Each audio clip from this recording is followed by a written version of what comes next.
uno no solamente debe vivir para sí mismo, sino que debe vivir para la comunidad y hacer algo por el mundo que uno vive. René Favaloro nace en julio de 1923 en la ciudad de La Plata. Hijo de padre carpintero y madre modista, se cría en una casa humilde. Estudia en la Facultad de Ciencias Médicas de la Universidad Nacional de La Plata. En 1950 se instala en Jacinto Arauz, un pequeño pueblo de La Pampa. Junto a su hermano Juan José, también médico, crea un centro asistencial desde el cual trabajan fuertemente para mejorar las condiciones de vida de la población. En una visita a La Plata, queda impactado con las primeras intervenciones cardiovasculares. En 1962 viaja a la Cleveland Clinic en Estados Unidos para especializarse en cirugía torácica y cardiovascular. 5 años después, desarrolla con éxito una técnica que cambia radicalmente la medicina cardíaca, el bypass aortocoronario. La estandarización de este procedimiento constituye el trabajo fundamental de su carrera y le otorga un prestigio internacional que su modestia trata de atenuar. En 1971 regresa a la Argentina.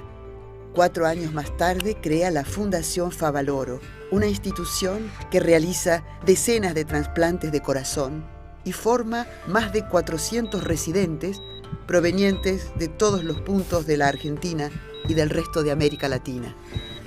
Desde México para abajo no hay país que no tenga algún graduado de nuestra fundación. Así que en la parte de docencia hemos hecho una cosa, creo, muy importante. No la he hecho yo, la hemos hecho un grupo humano, no existe lo individual, sino la tarea colectiva. En 1980 funda el Laboratorio de Investigación Básica, que deriva, años más tarde, en la Universidad Favaloro. En 1992 abre las puertas, en Buenos Aires, el Instituto de Cardiología y Cirugía Cardiovascular de la Fundación Favaloro, entidad sin fines de lucro, donde concentra su labor rodeado de un grupo selecto de profesionales. Es una obra hecha por la comunidad, para la comunidad, sin dueño y sin fines de lucro. Es decir, hay un grupo de médicos y gente que la dirige y está brindada así totalmente hacia la comunidad con ese trípode del cual hablamos: la docencia, la investigación y la asistencia. Hasta los 69 años, el doctor René Favaloro realiza 13.000 bypass. A lo largo de su vida recibe innumerables distinciones internacionales. Yo me siento orgulloso de mis colaboradores y el verdadero maestro lo que debe pretender es que el discípulo, nunca hablo de discípulo, hablo de colaboradores, lo supere. Si no pretende eso, está totalmente equivocado. En el año 2000, una crisis personal y económica lo lleva a tomar la triste decisión de suicidarse. Siempre se asociará al doctor René Favaloro con la solidaridad, la humildad y la honestidad, y se lo recordará como una persona que imaginó y construyó el progreso a base de trabajo y compromiso.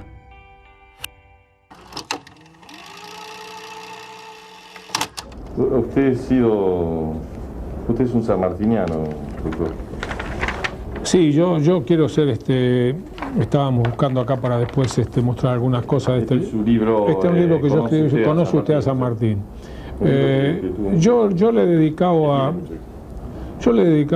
a San Martín, puedo decir, más de 30 años de investigación histórica. Es decir, no he leído, digamos, lo clásico, sino que realmente un personaje que a mí me apasionó. Y cuando escribí este libro, ¿Conoce usted a San Martín?, le puse ese título porque soy un convencido que la mayoría de los argentinos conocen a San Martín militar, sí, el cruce de los Andes, Chacabuco, Maipo, qué sé yo, el viaje a Lima, pero realmente no conocen al hombre en profundidad. Por eso en el capítulo final yo resumo lo que para mí es el mensaje sanmartiniano por excelencia. Es decir, primero el esfuerzo, es decir, todo lo hizo con esfuerzo. Hoy que vivimos en esta sociedad light, ¿no?, donde todo es light, todo es, qué sé yo, no trabaje mucho, no estudie mucho, no sé, no se esfuerce mucho. San Martín es el ejemplo del esfuerzo. Entonces el esfuerzo de San Martín es doble, porque lo hace en medio de toda esa tragedia, pero entonces el esfuerzo es fundamental. La generosidad. Hay enorme cantidad, yo acá en este libro he resumido algunas, la Quinta Los Barriales que le regaló el gobierno de Mendoza, todo vivía, dice, él estando en Lima le escribe al que se había quedado a cargo de la Quinta, le dice, auxilie usted a los pobres con ellos y con granos y herramientas que pueda. Los barriales tiene que ser el paraíso de Mendoza y el auxilio de todos los infelices. Así que era un hombre de una generosidad. De San Martín que a mí siempre me ha conmovido es cuando el gobierno de Buenos Aires, que creo que era Pueyrredón, lo envía a relevar a Belgrano al mando del Ejército del Norte. Belgrano venía de sus, de sus derrotas. De Vilcapugio y Ayun, ¿no? San Martín llega a los soberanos, pero se niega a relevarlo. Tiene que volver a enviarle, digamos, una carta donde lo conminan a ejecutar las órdenes de Buenos Aires de hacerse cargo. Con gran respeto, con gran respeto. Lo hace con respeto tremendo, le hace rendir honores a Belgrano. Sí, y de alguna manera Belgrano también un gesto de gran generosidad, porque se pone a sus órdenes, ¿no? Se transforma. Grandes hombres, otro gran hombre. La Argentina tiene hombres excepcionales, pero yo insisto, este hombre fue el ejemplo de esto, de la generosidad, de la modestia, ¿no? De la modestia, cosas que hoy tanto falta. Fue un enamorado de Guayaquil también. Claro, yo le he dedicado un estudio especial a eso. Tiene un libro sobre Guayaquil. Sobre Guayaquil, la memoria de Guayaquil, porque la desgracia es que los autores sanmartinianos nuestros escriben en contra de Bolívar. Y los bolivarianos, ¿para qué vamos a decir? Los de allá del norte, entonces, bueno, que ahí se pelearon, que esto, que lo otro, que... Todas, sí, también. Pero fundamentalmente que no llegaron a un acuerdo y que en el fondo, qué sé yo, a lo mejor había hasta algo de odio, de rencilla, todas macanas. No. Son dos hombres que se estimaron mutuamente desde siempre. Yo revisé toda la correspondencia, tuvieron un respeto tremendo.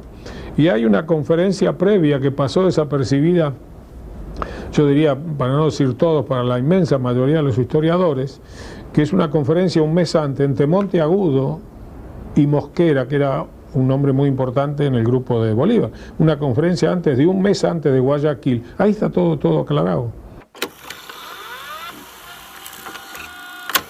Escribe sobre Pedro Enrique Sureña, ¿no? Sí. Don Pedro y la educación. Usted dice, América Latina me duele, ¿no? Sí. O me duele América Latina. No, es que yo la conozco toda, entiéndame bien, por razones de mi tarea docente, es decir, en la cardiología y en la cirugía cardiovascular de hace, insisto, 30 años, llevo 24 para 25 años acá, desde que estaba en Estados Unidos, voy a los congresos, entonces he estado en cualquier país americano, he estado más de 4 o 5 veces, en algunos mucho más, así que la vivo toda, porque yo soy de los que siempre mira al costado, es decir, yo siempre digo, cuando uno quiere ver, lo ve. Es decir, uno va a Caracas y dice, qué maravilla Caracas, pero si desde el aeropuerto hasta Caracas mira un poco a los costados, la ve, ¿no? Es decir, el desastre social de Latinoamérica está en todos lados, así que realmente a mí me duele porque es así, hay una clase que lo tiene todo y el resto ahí abajo desprotegido. Algo que a usted le ha preocupado mucho siempre es el tema de la educación. Sí. Porque ahí está la salida, ¿vio? Es decir, ¿dónde va a estar la salida de todos los benditos problemas de Latinoamérica? A través de la educación. Es la única manera. ¿Cómo puede haber democracia sin educación? ¿No? Es una cosa que no se concibe. El hecho central de la democracia es que a través de la libertad mejore la educación. Y el hombre, cuanto más libre y más educado, más democrático. Así que eso es un círculo que no se debería romper nunca.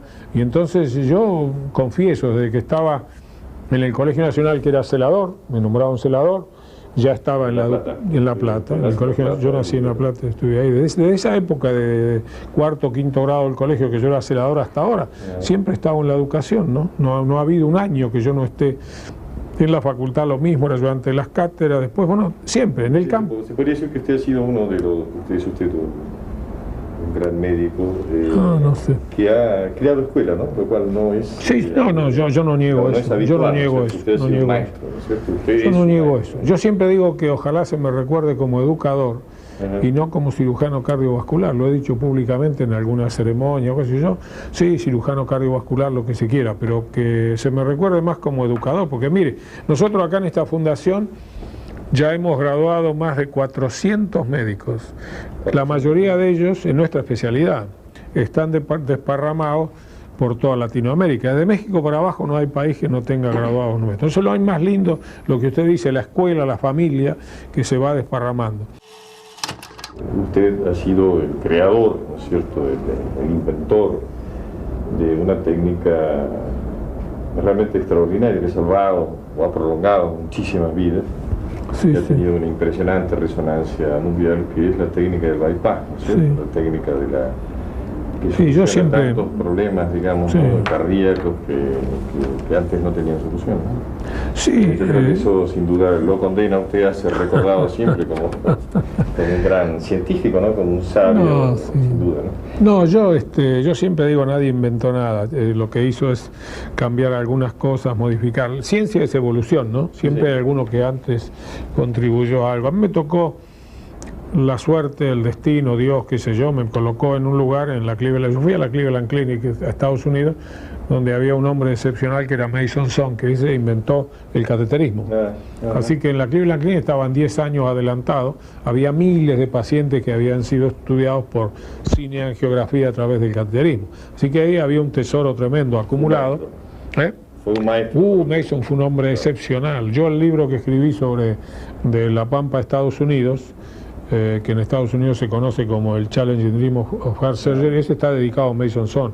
Fue el hermano que yo tuve ahí en esos 10 años de lucha, de trabajo, un hombre excepcional. Pero entonces yo me encontré con todo ese tesoro y con este hombre. Y entonces empezamos a analizar junto con otra gente, el doctor Effler, el doctor Praufi, todo el problema, y así fue surgiendo. Es cierto que los grandes hallazgos son inevitablemente consecuencia de una evolución, ¿no? Pero hay un momento, digamos, ¿no?, de la ocurrencia, ¿no? Hay un momento de la inspiración.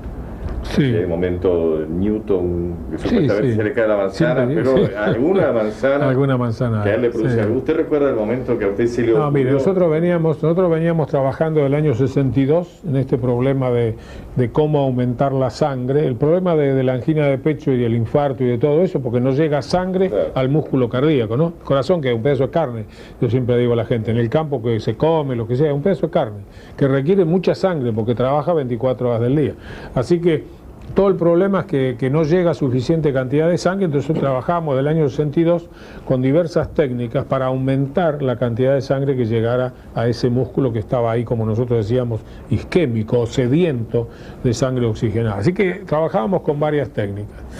Una de ellas era aumentar, el problema es que las arterias coronarias son como cañería, ¿no? Como un árbol puesto al revés. Un árbol en la derecha, otro en la izquierda, coronaria derecha y coronaria izquierda. Llevan ramas y ramas y ramas que llegan al músculo. Entonces hay un tronco con ramas. Por ahí esa cañería se tapa, como la vieja cañería de la casa, ¿no? Se llenan de sarro, qué sé yo. Entonces había lesiones localizadas. En un lugar de la cañería había una zona que a lo mejor estaba obstruida 80-90%. Entonces las primeras técnicas que usamos, ¿qué fue? Abrir la cañería, hacerle una incisión longitudinal, y ponerle un parche que aumentara el tamaño. ¿No es cierto? Es muy simple, es decir, tengo un caño como si fuera esto, tengo acá un lugar que está medio tapado, así que una incisión para abrir la cañería y ponerle un parche que la aumentara. Cuando la obstrucción era muy localizada, eso andaba muy bien, así que empezamos con lesiones muy localizadas. Cuando las lesiones eran muy largas, digamos 2, 3, 4 centímetros, uno ponía un parche largo, la sangre hacía turbulencia y se coagulaba, se trombosaba. Entonces, la vena safena se utilizaba en nuestra institución para cirugía periférica, mejorar la circulación periférica, e inclusive para mejorar la circulación renal. Entonces yo decía, ¿por qué no usarla a nivel coronario? Si allí funciona, acá también tiene que funcionar. Y no hicimos ningún trabajo experimental. Elegimos el paciente que nos pareció el ideal, porque la arteria estaba totalmente ocluida, es decir, ese caño estaba totalmente tapado, pero la parte distal se alcanzaba a ver. Entonces, ¿qué iba a ocurrir? Si se me tapaba ese pedazo de safena, no iba a pasar nada. El paciente volvía como estaba, ¿no? La arteria estaba ocluida. ¿Por qué nos cuenta qué es la safena? La safena es una vena que se saca de acá de la pierna, que es la que se usa para sustituir la cañería tapada. Así que elegimos un paciente que tuviera coronaria derecha tapada, que tuviera un pedacito, y que se alcanzara a ver la parte distal. Entonces yo no hice más que agarrar un pedazo de vena safena, coserla en la parte proximal y en la parte distal y se restableció todo el circuito. ¿Qué podía ocurrir? Que se tapara. El paciente no lo iba a sentir porque ya tenía la arteria tapada. El doctor Son lo estudió a los 8 o 9 días y era una hermosa arteria coronaria derecha totalmente restablecida. Qué emocionante para usted, ¿no? Sí, yo no niego que yo fui a... Mason estaba loco por reestudiarlo al paciente. Yo decía, pero esperemos por lo menos 6 días, 7 días por la cicatrización. Así que un día me llamó urgente, él trabajaba en el subsuelo de la Cleveland Clinic. Me llamó, vení. Entonces cuando llegué ahí, me encontré con un hombre que caminaba así, como loco, caminaba contento y me dice, vení, te voy a mostrar. Entonces me mostró una arteria coronaria derecha que estaba totalmente... ¿Qué sintió usted ahí?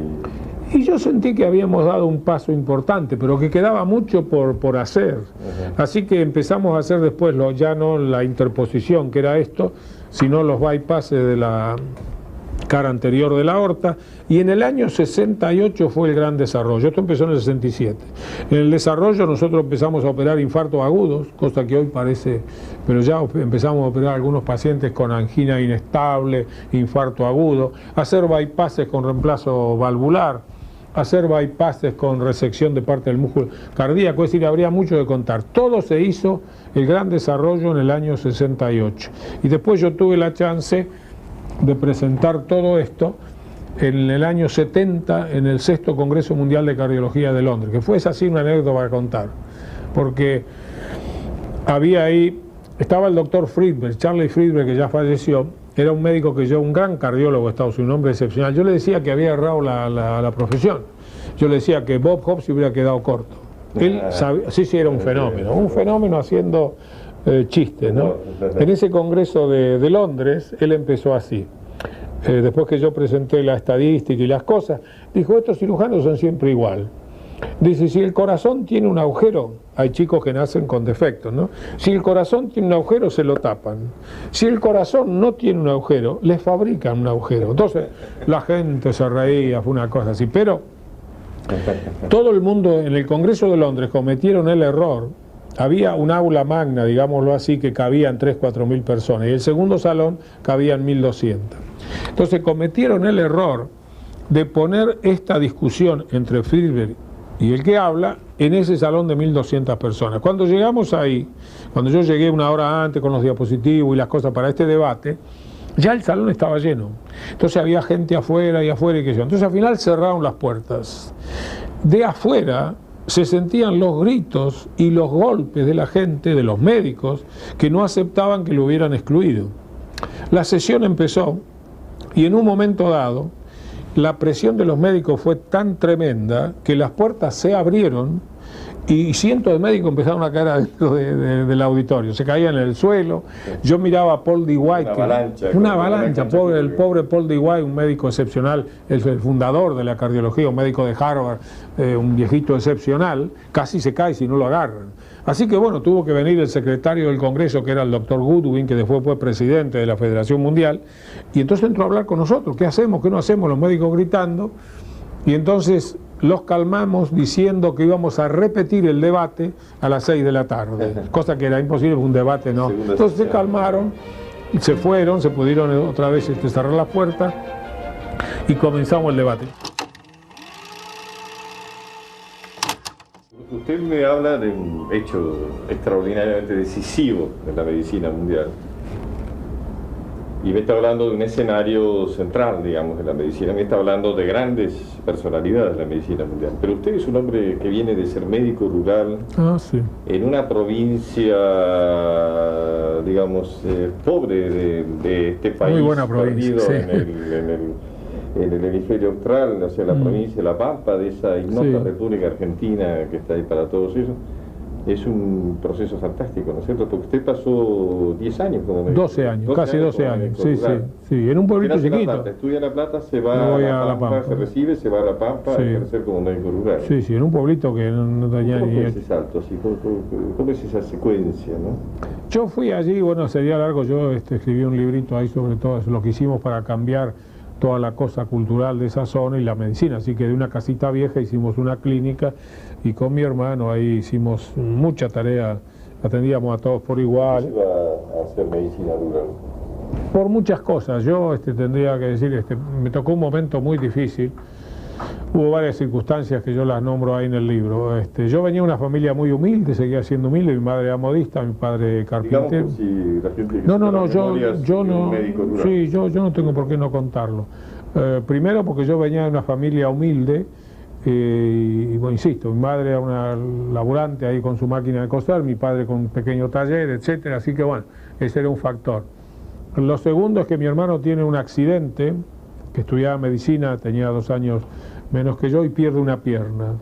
Y entonces yo siento una tremenda responsabilidad de que este muchacho hay que ayudarlo de alguna manera, porque bueno, no pasó nada, su prótesis, se casó, 4 hijos, no pasó nada, pero yo tuve que...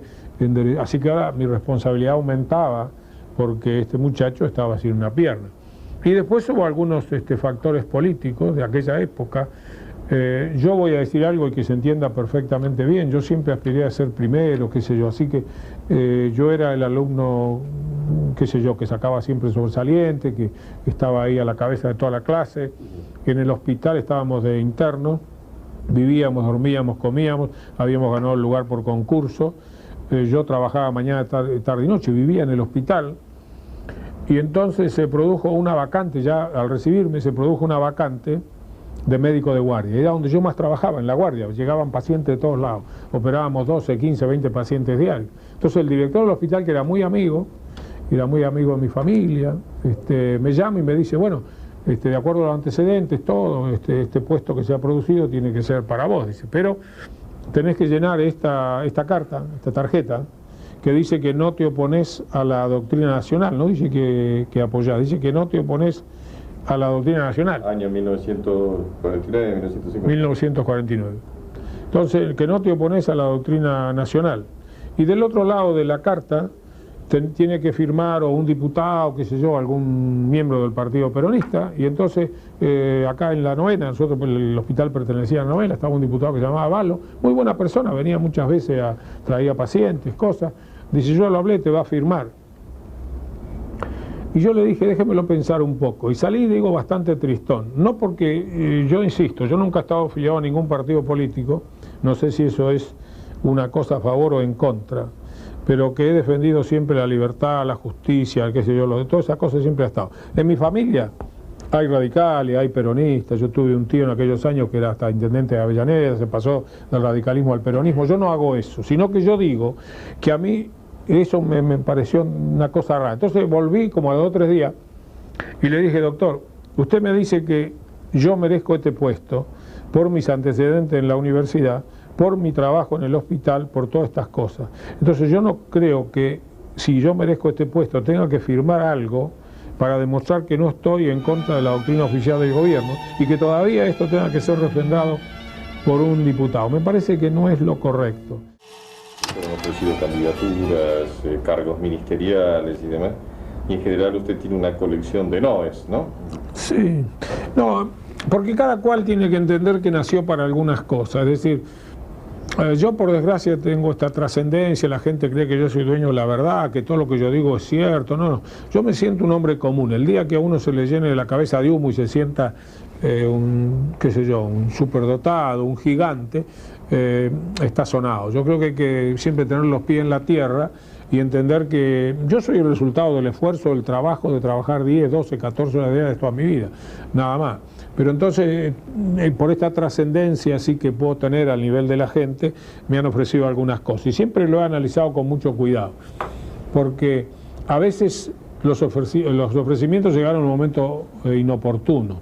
Pero de cualquier manera, yo creo que cada cual tiene que analizarse y saber si realmente nació para la tarea política estricta, esa de estar en un ministerio o de ocupar algún cargo. Yo hasta ahora he pensado que esa no es mi función, que mi función está en mi tarea específica, sin negar lo de la extensión universitaria que me enseñaron en mi universidad, de que el universitario debe estar comprometido con su tiempo y expresar de vez en cuando comentarios o cosas, no sé, contribuciones, análisis de lo que pasa en su tiempo. El universitario no puede ser médico, abogado, etcétera.